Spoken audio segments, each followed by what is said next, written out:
Good morning. I think we are here.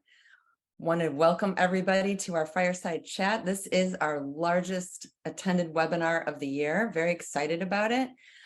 Just a reminder, we are streaming from two different services at the same time. So we are on both Zoom and on LinkedIn Live. Fortunately, we cannot use a polling capability when you are dual streaming. So there's a couple questions I thought I'd kick off with. And if you wouldn't mind, if you're on LinkedIn Live, just click in the chat. I'm just going to ask a simple question, and then Zoom, do the same in your chat box. And the question is, let us know what metal you're most interested in, or the one that you're sourcing, and let us know where you're watching this webinar from. If you could just throw that in the chat box, that would be great. I've got somebody monitoring that chat, and we'll kind of share with us just so we know exactly what you're buying. And as we get started, just a couple of things that I wanted to mention. First thing is, this webinar is essentially the live version of our single most downloaded white paper that we have on the MetalMiner website, the 5 best practices of metal-based sourcing. The concept today is to bring some of these examples to life and make them a little bit more real than the little blurbs in the white paper. We will also give you, at the end of the webinar, a link to a range of resources that are all free on the MetalMiner website, as well as the link to the mini white paper, just so that you have it. Okay, with that, I'd like to introduce our speakers. Most of you, or some of you, may know Don Hauser. He's joined MetalMiner about 3 years ago, but I'm going to ask him to wear his former hat today. And the former hat was, he was head of global steel buying for John Deere. So he's going to put on that hat and kind of talk to us and give us examples from his world as a procurement professional with a large OEM. On the flip side, Katie Benchina Olsen joins us from a stainless steel perspective, but also from a mill and service center background. She worked at Thyssenkrupp for a number of years, along with Olympic Steel. So I think we have what I call the full extended supply chain of perspectives here. And so what I thought I would do is essentially indicate which particular of the 5 best practices we're talking about, and then have Don and Katie kind of chime in. And occasionally we may show something from our platform if we're trying to illustrate a concept. So with that, I'll start with the first concept that we talk about. And that is, and this sounds really basic, should you buy and procure using weight versus what I call the length or an each price? Best practice from our point of view is to purchase by weight. And now I want to ask kind of, Don, I'm going to start the first question with you. Why is that a best practice? And walk us through the pitfalls of buying by the length or the each, if you would. Sure. When you buy by the length or the each, you kind of get a number. It's hard to really see what you're buying. You just know you're buying one piece and you have one price. So when you buy by the weight, you can kind of deconstruct that price better. So you can see all your different price verticals, kind of what you're getting for grade extras, things of that nature. It helps you do a couple things when you do it that way. It gives you different elements that you can actually negotiate your price on versus just one big number saying, hey, I'd like a decrease on that. You look at your grade extras or your pickle and oil or things like that. So you can negotiate those pieces when it's deconstructed and you're buying by weight. So that's one thing. The other thing is it's almost impossible to validate your price changes when you buy by the piece. So steel is up X%. How much should your piece part go up? If you're not buying by the weight, it's really hard to kind of reconcile that. And then there's some other smaller things too. You can't consolidate the tolerances either if you're just buying by the each. So if your whole tolerance is plus or minus something, you can't buy just the bottom end of that tolerance if you're buying by the piece so much, because it's just that one number. You're not buying by the weight. So there's a lot of advantages to buying by the weight. Anytime you have better transparency, that's obviously better practice. By the each is the least transparent way to buy anything, really. So Don, I remember we were chatting one time when you had first joined MetalMiner and you gave an exception to this rule. When is the exception where you should buy by the each or the length or whatever? Sure. So at Deere, we always bought by the each, and I kind of just assumed everybody did it that way. But your systems don't always work that great buying by the weight either. So if you have like a SAP or some of those things, they don't always function really well by weight. They kind of prefer the each. So kind of best practice, if you're going to do that, is you still deconstruct your price and you see it by the weight, and then you arrive at some kind of commercial weight for the piece. That's kind of the best way to do it. And then sort of the next level of doing that, not just establishing what that piece should weigh, you can also buy a reduced tolerance. So we used to buy like half a ASTM tolerance. We only bought the bottom half of the tolerance. It did a couple things. So it reduces the weight of your part, which a lot of people, when that goes into whatever you're building, a weight reduction is good in most applications. It does that. But then you're also buying less metal because you're buying the bottom part of your tolerance. So you can save on the piece price as it rolls through because you're buying less weight. But you have to establish that kind of commercial weight and then roll that into an each price. You can kind of end around the system that way. Great, interesting. So Katie, let me flip it to you because I know you can walk us through this. And I think for anybody that's new in procurement, this is a good concept to understand. Walk us through the difference between actual weights and theoretical weights, and how should the buyer think about that? Well, sure. Okay, so let's just use a basic example. 304 2B 16 gauge, 48 by 120s, right? Okay, 16 gauge, the nominal thickness is 0.060 inches. And when you're calculating theoretical weight, you take the density times that thickness, which is 0.060, by your width and your length, 48 by 120. So you come up with the number. I'm not going to calculate it. Anyway, Don talked about rolling to the light side. Well, when you're buying stainless sheets, it's very common that the mills are producing to the light side. So for example, 16 gauge is 0.60 nominal, but the typical tolerance is plus or minus 3 roll to the light side.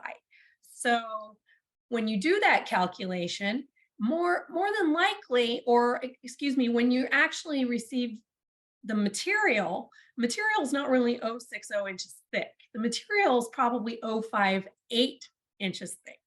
So if you purchase on a theoretical weight, the number of pieces is actually greater than what the theoretical would be because you're receiving material that's actually 0.58, not 0.60. So if you're buying theoretical, you're actually, one could say that, you're paying more because you're paying as if you're buying a sheet that's 0.60 inches thick when it's really 0.58.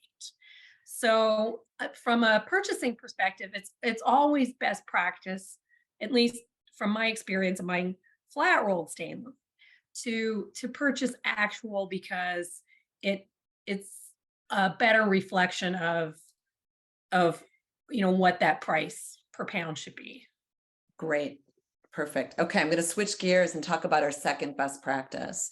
So I'm going to start with you, Don. How have you looked at steel spend to split out? We always talk about this at MetalMiner, splitting out the value add versus the underlying metal cost. So let me start with you briefly, and then I can walk through an aluminum example. Maybe Katie, you walk through a stainless steel example. Sure. I talked a little bit about that when I talked about buying by the weight, so you can deconstruct that price. It's really a must if you want a world-class sourcing strategy. You have to break out the underlying metal and the rest of the value add, because the value add piece of it, whether it's forming or pickling or whatever that is, should stay constant for some period of time. A lot of times, multi-years, it will stay constant when you're talking things like grade extras and things like that. Your underlying metal piece is the only piece that you should see volatility that should float up or down. You have to break that out, fix a piece, and then kind of follow the market or follow whatever your sourcing strategy is for the underlying metal piece. Otherwise, again, you're in that black box. I see a lot of times suppliers will say, well, metal's up 20%, your part is metal, here's your 20% increase. That's really not how it should be, because there's always that fixed portion that really didn't go up. Great. I'm going to share real quick a should cost model this is from our MetalMiner Insights platform. And the point I want to make here is I'm just going to use aluminum as an example and then switch over to stainless. This is what we mean about splitting out the value add from the metal. The metal price is that ingot price, which that price is available everywhere.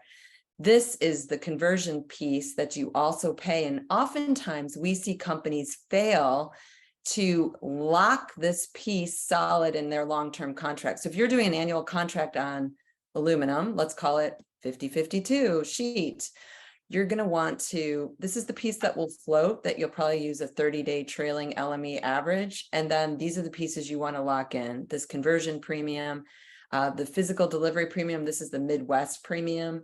Sometimes there's an import duty. It's the way our piece is calculated here.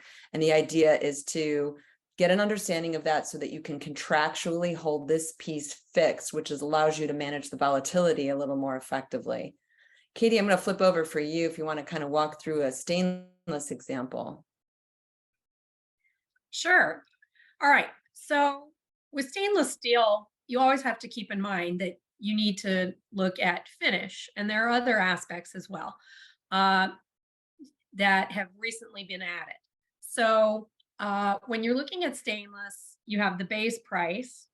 And now the mills have other adders for widths that are under 48 inches, thicknesses that are less than, it depends on which mill, but 18 or 20 gauge. So they have a premium on light gauge.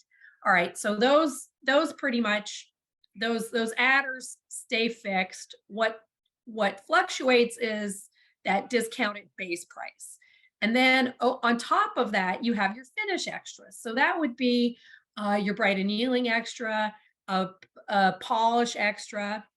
And as Don mentioned, those don't change that much. I mean, we did see some adjustment as metal was tight for the last couple of years, but for the most part, those don't change as much. And then you also have the protective film, and there are, several different options for film.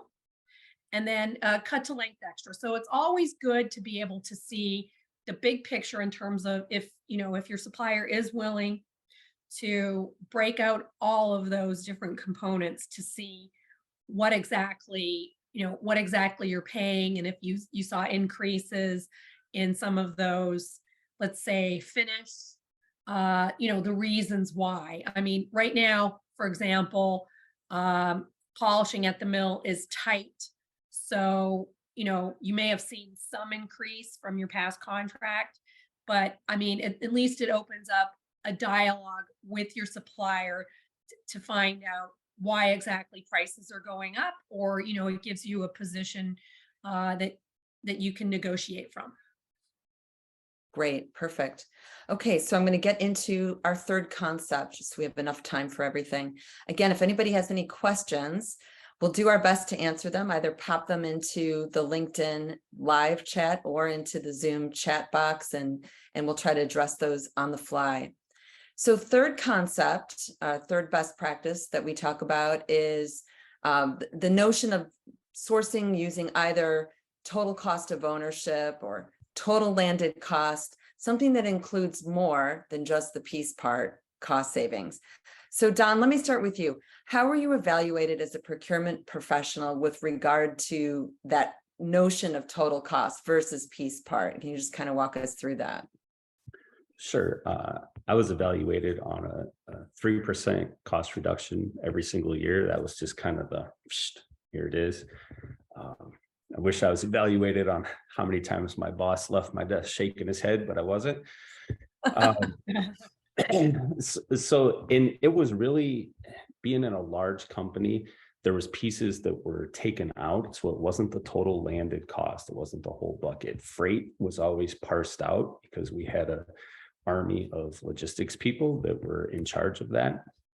But there was real impacts to the sourcing decisions that I made. That freight cost was a real piece, but it never really hit my goals. So it wasn't really concerning.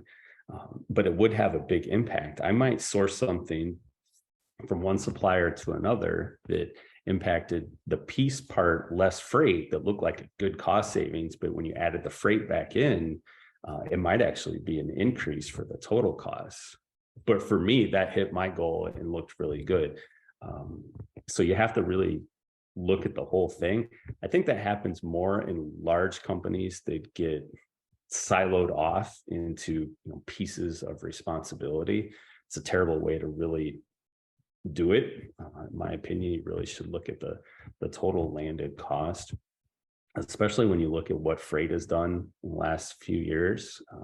I know it's come back down from where it was at peak, but that freight can be a huge portion of your cost. You really need to look at the whole thing, not just this piece cost off to the side. I think most smaller to mid-sized companies do a better job at that because they're not segmented off in so many different areas, so they see the impact of their total sourcing decision.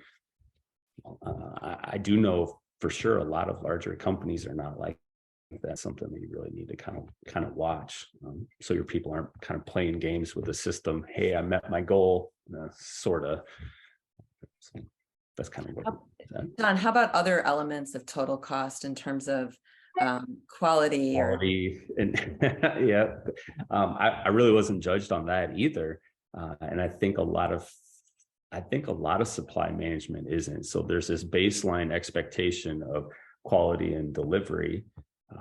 Maybe ease of doing business is sort of in there, and it's in the back of your head. You're looking at it, if there's a lot of quality complaints coming in, it's more of a nuisance and extra work for you while you're sourcing it, but you're not really judged on it. So as far as quality complaints or delivery complaints, it's more like enough of that comes in, like, I've had it, I'm resourcing this, but there's no real like incentive, there's no performance metric that's really that really rewards super high quality versus baseline quality, for instance. Interesting. I would say my own consulting experience, what you said about splitting out in silos, I would say was fairly standard. I remember working for a large company that manufactures earth moving equipment and was also set up in that kind of, where the logistics division was separate from the procurement function. And so, again, yeah, just exactly dovetailing what you're saying. Well, let's face it, all those big companies steal each other's models. Yes. Toyota production system or the Deere ABC or whatever. They all kind of take the best of what they see in everyone else's model. So it stands to reason that those large Fortune 500 companies will somewhat operate in the same lanes. Right. Katie, from your perspective, do you have a sense of, did you see a lot of companies that were really sourcing using total cost of ownership or total landed cost as their kind of model, or kind of what's your perspective? I would say in my experience, I would say that the medium to large companies, maybe the medium ones, just as Don said, were more astute in terms of understanding that total cost of ownership. We had several accounts that, gave us a scorecard every quarter for, internal, like the rejection rates and on-time deliver. Those two were absolutely key, especially, with companies that were running just in time. And so, if your material wasn't good, then that would upset the whole supply chain. So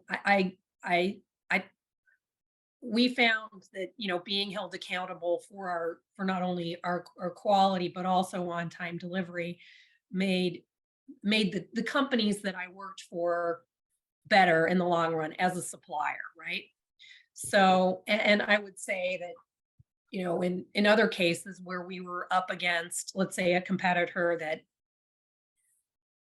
had sketchy quality or sketchy delivery, it always seemed that at the end, there might be a pause in our supplying, but at the end, we would get the business back because of the whole concept of total cost of ownership. Even though maybe that account wasn't fully aware of it, in the end, that's what it ended up being. It was Got it. difficult to deal with other companies. Right. Makes sense. Makes sense. It's kind, Okay. it's kind of funny because I think the big companies do the best job of actually monitoring quality and delivery and some of those, but on the procurement side, they don't do a great job of building that into like what is the cost of that in pushing performance metrics to drive in that direction. So they're always pushing their suppliers to improve quality, delivery, and some of those things. But I haven't really seen it pushed to a dollar conversion. No. What is that worth? Right, right. So somebody chimed in with some feedback, just that freight has come down in cost from the peak. So that should be factored into the cost now again. Rejections, late delivery are real issues for total value. And then this attendee agreed, larger public companies often aren't able to consider all of those things. Part of it is just the size issue. So interesting. Okay, let's switch gears and move into our fourth subject here. And this is one of my favorites because the reason it's very timely right now because the last 2 years have scarred all of us from a procurement perspective. So my question is, and I'm going to start with you, Katie, is there ever an argument to have 10 plus suppliers for a specific metal category? I will say from all of my years working in consulting and working in this business at MetalMiner, I rarely see a company with just 3 suppliers per metal category. There seems to always be a proliferation of suppliers. And I know in this last 18 months when people couldn't get material, probably we all expanded our supply base. So Katie, just what are your thoughts on, is there ever an argument to have a lot of suppliers? Well, I think that you had mentioned 10. That seems too much. I mean, one reason being, okay, first of all, I'm not a big fan of being single sourced. It makes me very nervous, having worked for a mill and seeing how metals are produced, to be single sourced. On the other hand, I think having too many suppliers also dilutes your ability to negotiate with your suppliers. So I would say, have 2, maybe 3 maximum suppliers. Make sure that you give each of them enough critical mass to make the pricing attractive. And then again, making sure that depends on what product you're buying. I mean, if it's a complicated product, make sure that you have a diversified supply chain so that you're never caught short. Helpful. Don, do you have a different perspective or what do you think about 10 plus suppliers? Well, I think it really depends on what you're sourcing and where you're sourcing it. So if you're sourcing grade 50 quarter-inch carbon steel, a couple's probably plenty. It's an available material. It's kind of everywhere. It's your run-of-the-mill type stuff. So you don't really need a lot, especially if you don't have the volume to support that. If you're sourcing that domestically, you're good. I mean, if you're doing some obscure metal, if you're trying to source vibranium, you might need a few extra suppliers. If you're getting some obscure metal that isn't readily available, you might need 2, 3, 4 suppliers, and you have no leverage on any of them. It's just kind of set up and I take what I can get. And you're going to get cut off from some of them too. If it's a real tight metal or an obscure metal, if it comes all from one region and there's some disruption in that region, for instance, if they don't have enough energy to make it or something like that, it seems crazy, but that may happen.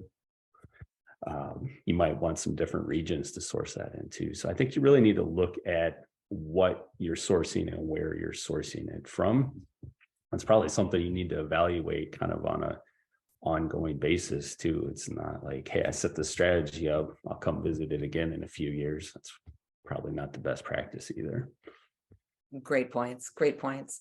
Okay, I'm going to get to the fifth topic because we've got a couple of questions that I'm going to bring up at the end here. So, Don, I know you are a huge fan of the portfolio strategy. And of course, as a very large buyer, you have the opportunity to participate in using a portfolio strategy. Give us the why. And then if you can, tailor some comments for like companies that are not, quote, John Deere in size. Sure. So the portfolio strategy, everyone that's ever listened to me talk about sourcing will hear my bit about portfolio strategy. I think you need to do that if you have enough tons to do it. Obviously, you know, if you're sourcing 2,000 tons annually of carbon steel, you're not going to have a portfolio strategy. But if you have the tons to support it, it mitigates a lot of the price risk, the volatility. So if you have different mechanisms in there, then some of them will be winners and some of them won't, and it'll kind of level your price out. As what I found is most people are interested in some sort of price stability, but they don't want to be completely disconnected from the market, which is the risk that you take if you just fix something. So, you know, you have the flattest price if you fix it, but you also have the most risk of being totally disconnected from the markets. People don't typically like that. So you have that. People don't necessarily want the cheapest price available because there's a risk with that. Again, it's risk management is the whole idea of a portfolio strategy. If you can kind of level load the cost of your material, then you can make money on your value add processes, which is what most people are really trying to do. The money they make is in whatever they're doing to the metal, not necessarily the cost of the metal. It just can't get torched and go bankrupt when their sourcing strategy kills them in that volatility. So that's why portfolio strategy, I think, is always most important, both in pricing and the sourcing. So if you have 2 or 3 different types of suppliers, maybe some you pay a little more for, but you always have the quality, you always have the delivery. Maybe you have some that's a little lower service and lower cost. So you have that kind of portfolio type piece also. If you're not a huge buyer, you can still do usually a couple pieces of that. Maybe you don't have 4 or 5 different mechanisms, but you might still have 2 to offset some of that. If you're a medium-sized buyer, you can usually get away with a little bit of that too. So there's still something there. It also depends a little bit on the market too. When the market's super hot, like it was a year ago, you're going to take what you can get. Right. It's just what it is. Okay. But now as the market loosens up a little bit, you have more options again. Now your buy might mean something where last year your buy didn't mean anything volume wise. So great. Katie, just I'll have you wrap, give you like maybe 30 seconds, anything that you would use to counter that strategy, like to put your mill service center hat. If you got somebody that's coming up, you know, they're kind of using this portfolio strategy, et cetera. How would you kind of counter that from a mill or service center perspective, or any thoughts on that? Well, I guess that one of the biggest arguments would be, you know, aggregating the volume. So the more volume that you can put on one supplier, whether it's mill or service center, the argument could be the better price you would get. I know from a mill perspective, if I were looking at a bill of materials and my service center said, you're only going to get half, I'd say, I think I want the whole thing, right? So there's that argument, and I mean, same thing could hold true for a service center. Just, you know, making sure that, you know, I would just caution that, you know, if you don't give more volume, you might not get the best price. Makes sense. Makes perfect sense. Okay, we are down to the last minute. I want to point out a few resources for everybody. We have a ton of free materials on our website, on the MetalMiner website. We have a free weekly newsletter. We tell you what's hot, what's moving, what's not. We've got a couple of analyst insights in that. You can check out our platform. Every day we publish an article. It's free. You have access to the whole thing. We don't paywall it. We have a free monthly report that covers about 10 different industries where you can track sort of price changes. They're kind of like, we call them the PPI metal producer baskets, if you will. And then, of course, there's several other of these MetalMiner not webinars, but the articles. And I think what we'll do based on this, if we get good feedback, is maybe roll out a few more of these and kind of talk about the issues in a little more depth. So with that, it's 10:30. I want to thank you all for joining us today. We really appreciate it. If you got any feedback or would like to reach out, please do so. Again, we're all reachable on the MetalMiner website. Thanks so much. Really appreciate your time.